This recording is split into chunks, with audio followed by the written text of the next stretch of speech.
mission of FSU Coach is to prepare and equip the next generation of coaches and sports professionals with best practices and current research to enable them to pursue excellence. We have 2 academic programs, the online graduate certificate, which is 4 classes, and also a 10-class master's in athletic coaching. Our graduate certificate and master's program can be started at any time, either the summer, fall, or spring. The types of classes that we offer focus on the athlete as a whole person. We focus on the theory and practice, the research, the helping skills. I came to FSU Coach because I truly believed in the mission and the purpose of the program. I think I have my dream job being a head coach at Florida State, but I know there's always more ways that I can help my athletes and better prepare as a coach. If you're interested in going into coaching or joining the FSU Coach program, I would just say don't even think about it and do it.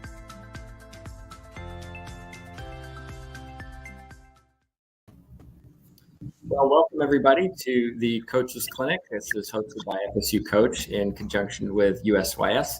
Our special guest this afternoon, our first one of the day, is Zach Crawford. He joined US Soccer in October 2017 as the grassroots coach educator, overseeing the technical and curriculum development for 8 different foundational level in-person and online courses. He's a former technical director for Alabama Soccer Association and holds 2 master's degrees. He also holds a USSF A license, USSF National Youth license, USSF Grassroots license, and USC Premier Diploma. Zach, a lot of titles. Thanks so much for joining us. Rather than go on about this, let's get in with your presentation, and I'm looking forward to what you have to say. It's great. Thanks, Dr. Backhurst and Florida State for having me. Also, thanks to Tom Condone from US Youth Soccer for having me here. Tom was my former boss at Alabama Soccer there, and I like to consider myself a bit of a pracademic. I'm a practitioner and an academic, and so I'm really happy to be here with all the coaches that are joining us live today, regardless of what sport that you're in, or anyone who's watching this later on YouTube. Really want to help bridge the gap between practitioners and researchers. And hopefully today will help us take another step forward with that. So we're going to be talking about ages and stages of development, the different ages or different stages that children go through as they develop into adulthood. And we're going to utilize our grassroots player development framework from US Soccer. And really, I like to call this a case study of grace. And the definition of grace is to do honor or credit to someone. It also has a bit of a spiritual meaning in that it's generous or free and a totally unexpected gift. But this actually has a dual meaning, this term grace, because this is actually a case study of a player that we had in Alabama named Grace McClellan. We're going to talk a little bit about her journey and the ages and stages of development as she went through them. You can see here on this first slide, there is a QR code. So if you scan your camera over it, you'll have access to this presentation. It should download from Box for you. So you can follow along with that. And I'll just give you another 10, 15 seconds or so to pull your camera out and you're on your smartphone and hover over that QR code. And that way you can follow along with the slides and you'll have access to them for the future.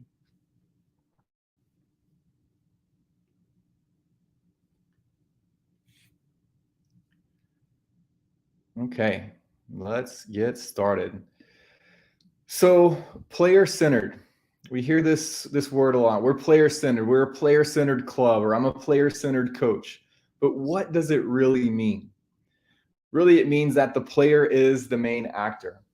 And if we have this ambition to truly create player-centered environments, then we need to know something about who these children really are and how they develop. And so we look at it from these different areas here with the technical and tactical side that we know a lot of coaches focus on. But there's also these 3 frames in which we will focus on the physical frame, the cognitive frame, and the social and emotional frame that we'll look at here. But if you see these pictures at the top, you see a young player on the left side of the screen, and then you see Tobin Heath, one of our national team players, World Cup winner. Obviously, not every player is going to go on and be a World Cup winner and make it to the national team. So we have to take that into account of that we're making an impact on children's lives. And ultimately, these children will be the future caretakers of sport and whatever sport that is. And so we need to be able to treat them with dignity and respect, and make sure that they have fun and that they learn, so that ultimately they can be these future caretakers and take care of the game in the future. You also see on the bottom left here, this is actually a picture of Grace. This is her first year when Grace came to try out for ODP. This is the Olympic Development Program. And if you're not familiar with ODP, it's essentially a identification and development program for players that really just kind of want to test out where they're at with their skills, measure themselves against the best players within their state, and then those players go on and compete against other players within their region, and then those players go on and compete against nationally, and some of those players are lucky enough to go on and compete internationally. So this was Grace when she first started in the program, and Grace was cut her first year. Grace was a goalkeeper. She was born in the year 2000. She has a December birth date. So that means that she was going up against players that were born in January, February, March of the year 2000. Some of these players were 12 months, 11 months, 10 months older than her. And when you take a look at all of that, around the age that she was, around 12 or 13 at this time, we know that that makes a big difference, the relative age effect. So we'll talk about that a little bit more. On the right, you see the most recent picture of Grace. This is me with Grace and her family back in January in Kansas City at the United Soccer Coaches annual convention. And this was the All-American Awards. And even though Grace was cut from ODP her first year, she has an incredible story that we're going to tell today that ended up, or still going right now, where this past January, she was recognized as an academic All-American, which I'm very proud of her for that, and as an All-American. She's a starting goalkeeper for Kaiser University right now, and 2 years ago they were the national champions, and she was a starting goalkeeper on that team. So we're going to tell a little bit about her story, but first let's talk about what we believe at US Soccer and how coaches should be creating positive, supportive, and challenging learning environments. Right? We can be positive and supportive and be challenging at the same time, and that ultimately all players can play to win, because that's what we strive to do, but that they can also learn through losing. And these four values are enjoyment and fun, dignity and respect, safety and development. Enjoyment and fun is obvious, it's clear. If they're not having fun, they're not going to keep doing it. We know that kids are dropping out of sports at astronomical rates, and that's due to the fact that it's just not fun for them. And we need to understand what is fun for them and do a better job as adults, and kind of move away from this idea of the adultification of youth sports. There's a lot of times adults, it's easy for us to make decisions and to put players in certain rosters or groups because it fits into our spreadsheets all nice and neat, but we're not taking into account those individual needs of players, and most importantly, that they're having fun. Dignity and respect is huge. We want players to be encouraged and not excluded by coaches. We want players to learn how to respect themselves, to respect the opponent, and ultimately to respect the game. Because as I mentioned earlier, they will be the future caretakers of this game. And as coaches, we need to be able to look beyond just the next game or the next season, but take a look at where these children will be in 5 years, 10 years, 20 years from now. Safety is a big one as well, not just talking about physical safety out at the practice fields or games, but also psychological safety. Environments that are free from bullying, harassment, discrimination, etc. And then finally, development. All players are challenged at their own individual levels, and this makes coaching quite difficult when we take into account all the individuals that make up the team. But we know through Carol Dweck's work, and I know that Dr. Bunning talked about growth mindset yesterday during her talk, and I absolutely loved that talk, Dr. Bunning. Enjoyed listening to it. That growth mindset is huge here. So encouraging players' efforts instead of the outcome, so that way they can build self-esteem. And also all the great things they can learn off the field as well that will ultimately make them contributing adults in our society. So we can do this and help players learn and develop through creating the appropriate level of challenge.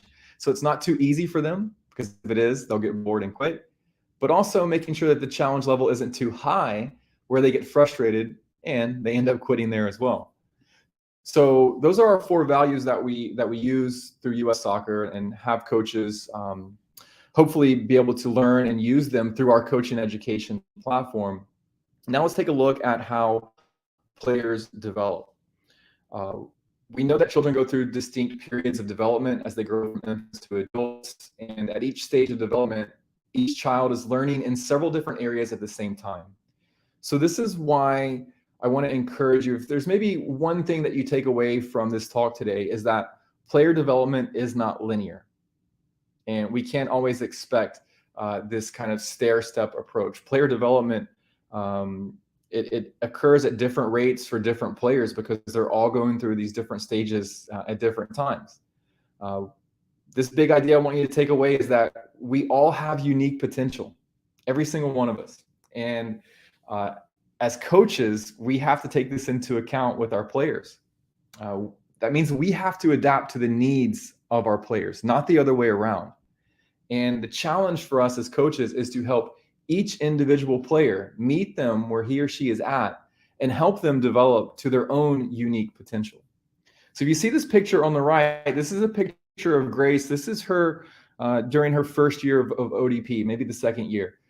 She tried out for the team. As I said earlier, she had a 2000 birth date, so she was younger than almost every single player that tried out. And you can see from her standing in the goal that at this time she was a player. So if you look at her physical development, and this was before her growth spurt as well, coaches that are out there scouting players and you're looking at them before they've hit their growth spurt, you have to be very, very wary of this and take that into account. So here was Grace, with the goalkeeper coach and then another goalkeeper out there. And even though she wasn't as developed as some of the other players and she didn't make the team the first time, what we did was we invited Grace to come back and play with the younger age group. And so even though she was cut from the 2000s, that age group, we invited her to come back and play with the 2001s. And she came in and played in a festival or kind of a showcase event where we were playing against other states like Tennessee and Georgia, Mississippi. And I had to pick up the phone and call her and her parents and ask her if she would be interested in this opportunity. I had to notice, first of all, that she had a December birth date because the coaches who made these decisions didn't look at it. And so I asked them, did you look at her birth date? Do you know when she was born? Well, she's 12 months younger than some of these other players. And so then I had to pick up the phone and call the other state directors from Tennessee and Georgia and Mississippi and say, hey, we have a player. She has a December birth date. We need a goalkeeper for our 2001s. Are you okay with allowing her to play in this event? And thankfully, all the other state directors, and obviously they're all educated people, understood relative age effect and were all okay with it. And so Grace came in and she played in that festival, that showcase event. She came back the next year. She tried out for the ODP state team. She made it. She went to region camp where she was met with more challenges. She didn't make a region pool game. So at the region camp, they pull the best players out, the top players, and they let them play against each other to scout. And then ultimately they form the region pool and make the region team from there.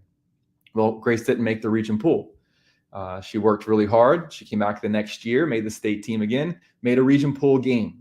And it got her really fired up. So she went back home over the next year, continued to work hard, came back the next season, made the state team, made a region pool, made a couple of region pool games, ended up making the region pool, but she didn't make the region team. She got some feedback on what she could work on. She went home, worked hard again, practiced, developed, came back.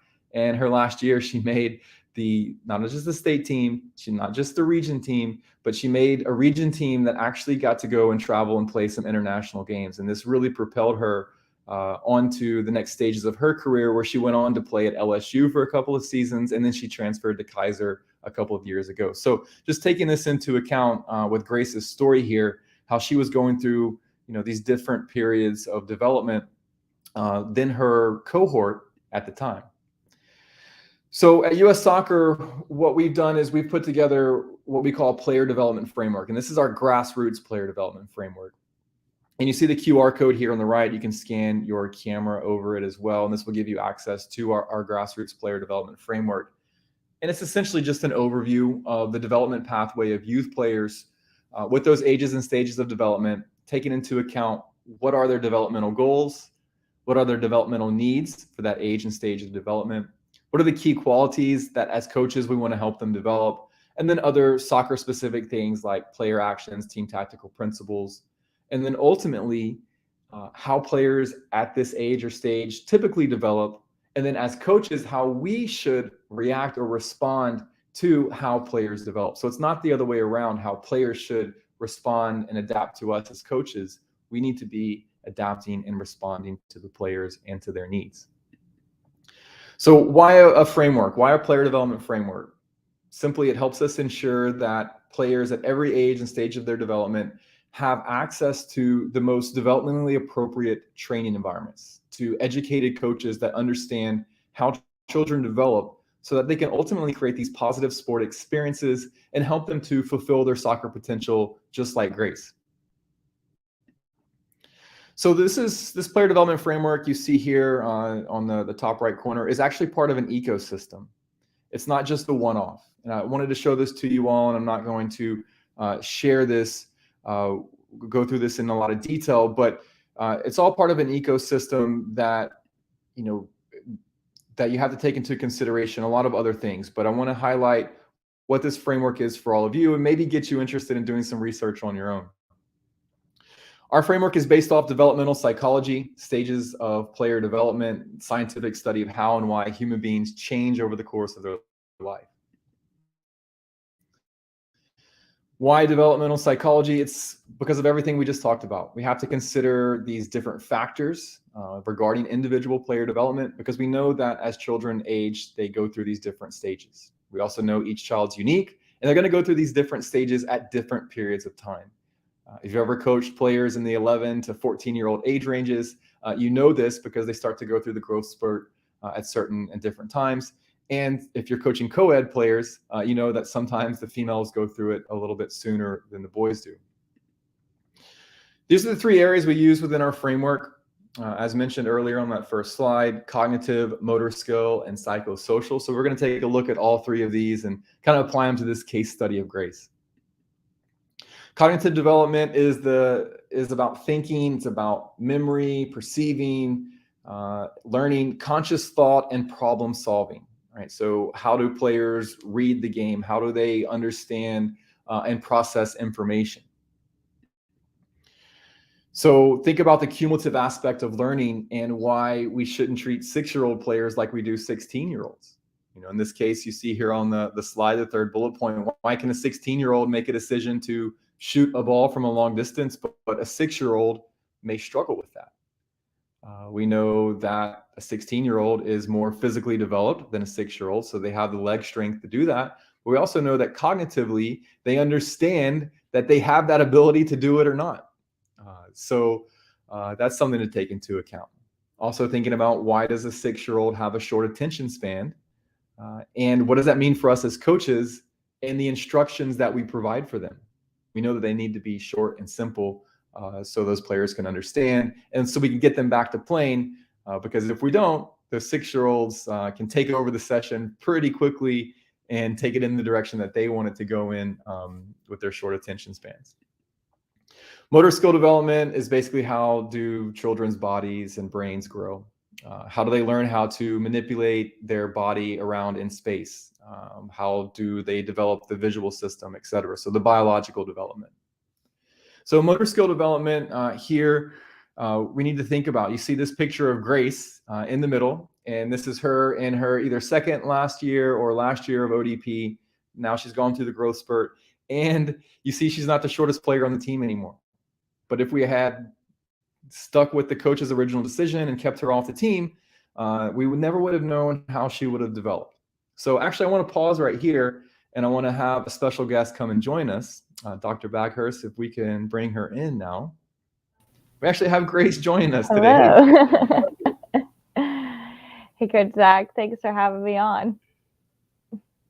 It's great to have you here, Grace. I think it's pretty special to, as coaches, to hear players and hear from their perspective. So, Grace, I know we just talked about cognitive development, and here we're talking about motor skill development.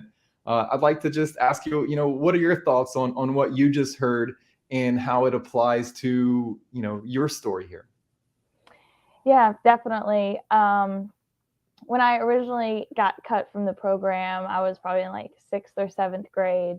And I remember when it happened, and I went to my parents, and like you were talking about, I had that conscious thought of like how I could get better. And I was like, okay, well, I want to start going to the gym. And I started to take ownership of my development and started going to the gym, started doing soccer things like outside of practice, because I think the ODP program really stretched me, and a lot of different aspects of the game were highlighted and that I wasn't used to. I come from a really small town in Alabama where the coaches were just parents. And so like aspects of the game, like tactics and things like that, or, strength and conditioning, aspects that I wasn't familiar with, and then was introduced to those going up to against the best people in my state. So the ODP program really like opened my eyes to those things. And then I was just wanted to take as much as I could to continue to develop. So kind of took that ownership of my development.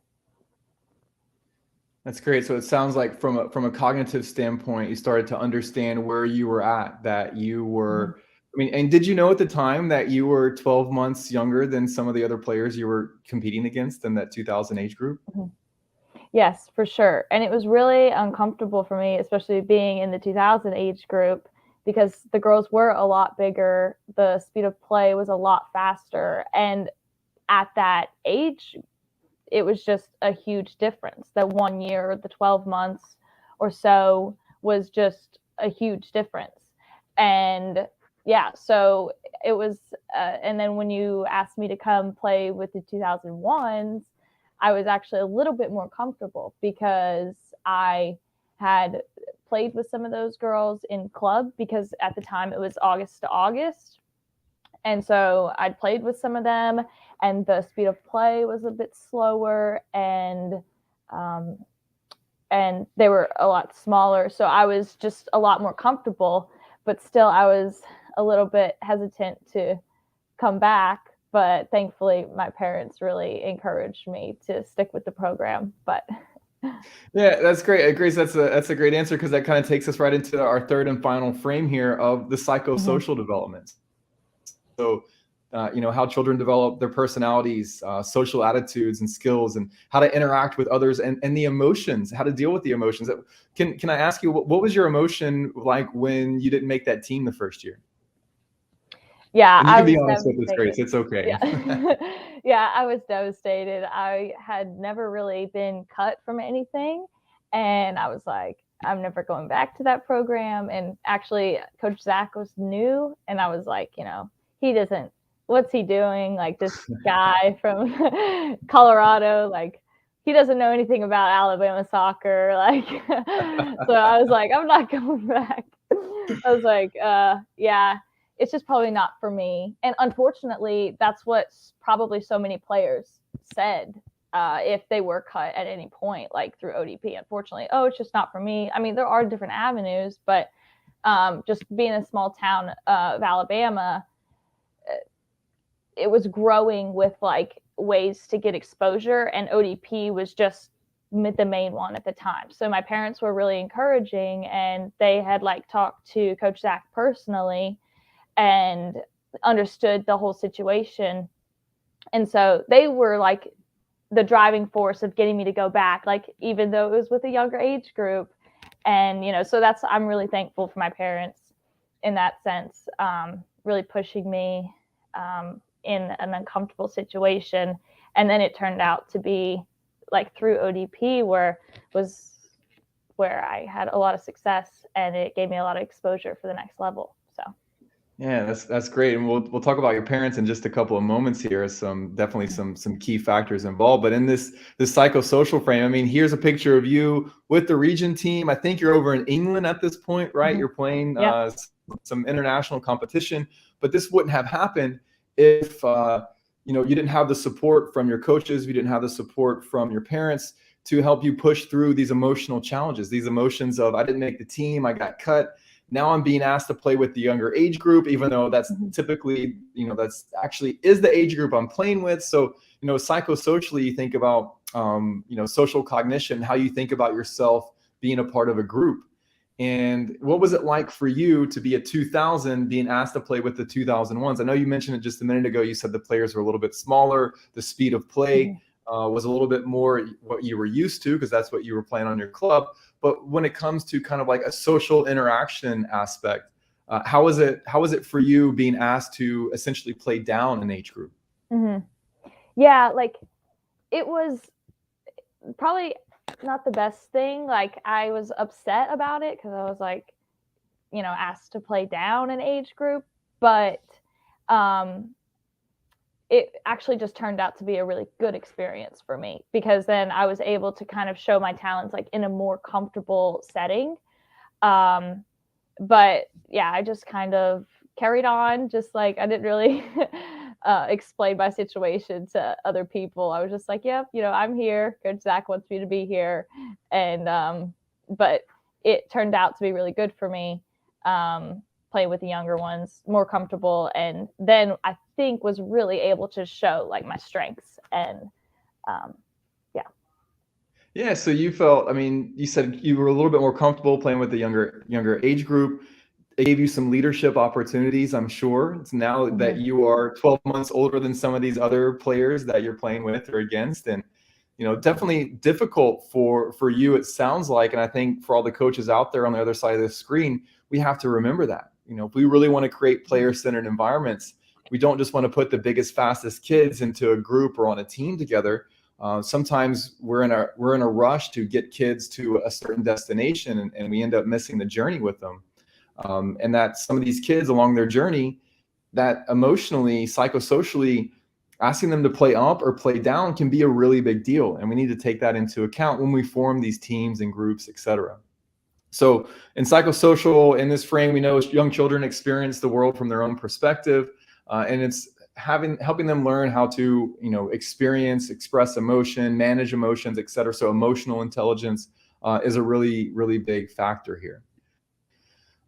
Other influencing factors outside of these frames, obviously biological factors, the genes, the gender of our players, the psychological factors, how much stress are they under, their level of motivation, and then the cultural, educational, social factors, things like school, friends, etc., and parents. And you mentioned a little bit ago about your parents being a big factor in your decision to come back into ODP and to continue to strive and challenge yourself. Tell us a little bit about what it means to have your mom and dad in your corner. And I know they're your number one fan. They're like the Kaiser University cheering section. They're at every game, traveling from Alabama down to Florida for it.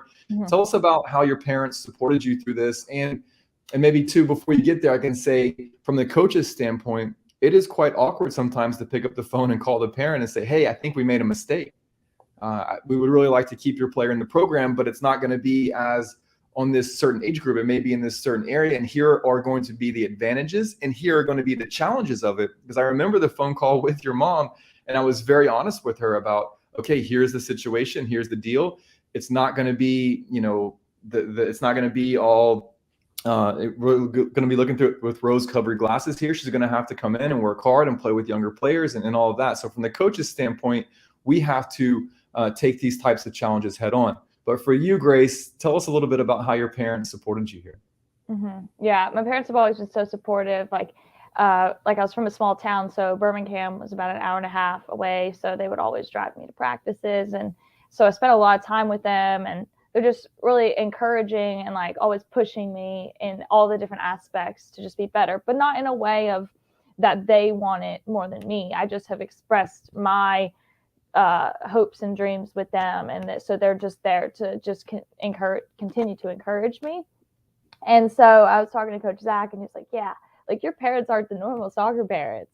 And I was like, how's that? But they really aren't, in a way that they're never like, oh yay, good job, like you had fun out there, like good, that's all that matters. They're not like that at all. They're like always pushing me and like really honest with me of like, how I did, and ways that I think I can be better, and making sure that like I'm giving my best effort. And especially with all that they were investing, they wanted to make sure that I was, performing and giving my best effort all the time. So I don't think my parents or I were ever like afraid or shied away from kind of like situations where I was told that like I wasn't good enough. We always just kind of use that as like, okay, well, what can I learn from that and to be good enough next time in different scenarios. So yeah, I'm really thankful that they have that approach to kind of like they instilled in me from a young age. It wasn't kind of like, I know some parents can be, oh, you don't think my kid's good enough? Well, you don't know anything or whatever. No, parents can never be that way. Right. But my parents were always like, okay, well, we're just going to take from that what we can and learn and develop and try to be better for next time. That's great. And I know you said they weren't the parents that, just have fun. I know they wanted you to have fun. I know they wanted you to enjoy your experience and also challenge you at that appropriate level. And I think that's what they've done such a great job of, even when things get tough, to not let you quit, to persevere through that. So if we look at our player development framework, and everyone has access to it now through that QR code, we use those 3 areas to look at player development. And I encourage you all out there to do your own research here, to understand how children develop, especially the age group or age groups that you're coaching, so that you can really create these better player-centered environments. This is a snapshot of that player development framework. And even though it's depicted here linear, it's kind of hard sometimes to depict the nonlinear development pathway for players on a 2-dimensional screen here. But this just kind of shows you from the different ages of what the developmental goals are and developmental needs. So for instance, at U6, it's about the ball is playing with me, and now I'm playing with the ball, because we know they're very egocentric.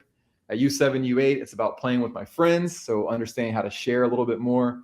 U9 and U10, it's about playing as a team, understanding the basics of attacking and defending now as an entire group. At U11 and U12, we play 9 versus 9, and it's about understanding the positional role and task within that team. And then when players get to U13 and older, they're now in the 11 versus 11 game, and it's about learning the alignment of roles and positions, designated task within the team, and ultimately being the best player that they can be for that role and position within the team. So you all have access to that player development framework, and hopefully take a look at it, and it gets you interested in doing some more research. So let's just take a look here as we kind of come to the end, as our final note here. This idea of one takeaway, that every player is unique, and no 2 players are the same, right? They all have different genetic codes. They come from different parents, different environments. And so as coaches, we have to adapt to the needs of our players if we really want to create these player-centered environments. And the focus is placed on the development of the individual in the game of soccer or whatever game that you're coaching. But we do this one player at a time. And grace, I started with the definition of grace is to do honor or credit to someone. And, for me, this presentation does honor and credit to all of your hard work and perseverance. And I hope it does honor and credit to all the hardworking coaches and parents that are out there listening to this, because we have to work hard to kind of overcome this adultification of youth sports to really create these player-centered environments. But the other definition of grace is that it's generous, it is free, it's a totally unexpected gift. And grace, I can surely say that our relationship, our interaction, and with many players that I've coached has been a gift to me. And this is why I do what I do. And when you look at these pictures on the right, obviously we see Grace, the champion, the national champion in AIA, and I'm so proud of you for that. But what I'm really, really proud of you are these pictures on the left. And for everyone out there, what these pictures are, this is Grace coming back after she's graduated from ODP and coming back as a coach and inspiring the next generation of players. And you see her in the bottom here talking to some of the younger goalkeepers that were literally in the same soccer cleats that she was in just a few years before.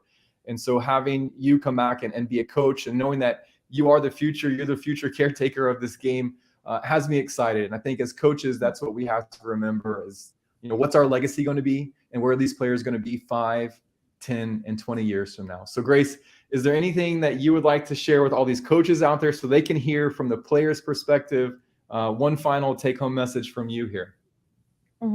Yeah, I would just say inspiration would be my word. And I think that that's one thing that you, Coach Zach, have done for me, is just always inspired me to just be better and everything. And that's one of the reasons why I went back a few times to help and coach those girls at ODP, was just that I knew so much what the program had done for me, and I didn't want the girls, because the majority of them were going to be cut at the next level. And so I didn't want them to just give up. And so I wanted to be that literal person standing there saying hey, I was in your shoes and I kept working hard, and I just took what I learned and I used that to grow. And so hopefully, I could inspire them through the journey that I went through. But then also I would just say that, Coach Zach has always used ways to talk to me that were inspiring.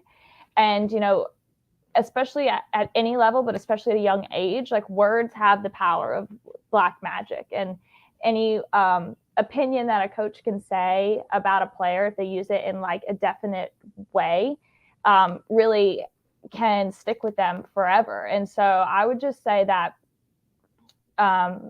really Coach Zach used through his words and his verbiage, just ways of raising me up and inspiring me, and whereas other coaches may have not done that. So I would just say what maybe coaches need to hear is that your players are probably gonna leave the game at one point, and so what can you teach them, maybe a character lesson or something, a way of inspiring them that they can take through the rest of their life. Grace, thank you so much. It's always inspiring to talk with you and to be around you, and just looking forward to seeing where you continue to go in the future. So thank you for your time today. Thanks to everyone else out there. Dr. Backhurst, thank you for having us. And I think we're ready for some questions, and would love for any coaches to ask Grace any questions as well. Yes. Absolutely. So if you have a question for Zach or Grace, just put it in your chat box, and then we'll make sure that we get it to them. Zach, Grace, one of the questions I had for you in telling Grace's story, I would say that it's atypical, right? Player gets cut and then does something about it and comes back and proves everybody wrong. More often than not, as you alluded to, player gets cut and that's the end of it. I'm done. So how do we as coaches ensure that when we do have to cut players, and in competitive sports we do, when we do cut players, it's not in a way that demotivates them to give up on that sport or to walk away from that sport, but says, you know what, I'm going to do something about this. I'm going to work on what they told me and make sure that I can come back and maybe be successful next year. Because I would say that Grace is an anomaly. Most players, I got cut, well, forget that. I'm done. I'm going to go somewhere else. So I'm curious what both of you think needs to change kind of holistically in coaching to really get players to kind of work on that so that they don't get cut next time. Yeah, thanks, Dr. Backhurst. That's a great question. I think for us as adults, we need to find places. If players want to play and they want to enjoy the game, we need to find ways to do that. Obviously, we have performance environments where we're trying to help identify and develop the players at the top level, but we also need to develop players at the base level, at the foundational level as well. And if we're constantly cutting players, we're essentially cutting them from sport. And if we don't take into account their individual needs, cognitive, psychomotor, psychosocial, then we're doing it for us as adults and we're not really doing it for kids. So I think we need to always remember who it is that we're doing it for and why we're doing it. I was in Orlando, Florida for the U.S. men's national team game on Sunday. And the last time I was there for a game was 1994, Holland versus Morocco for the Men's World Cup.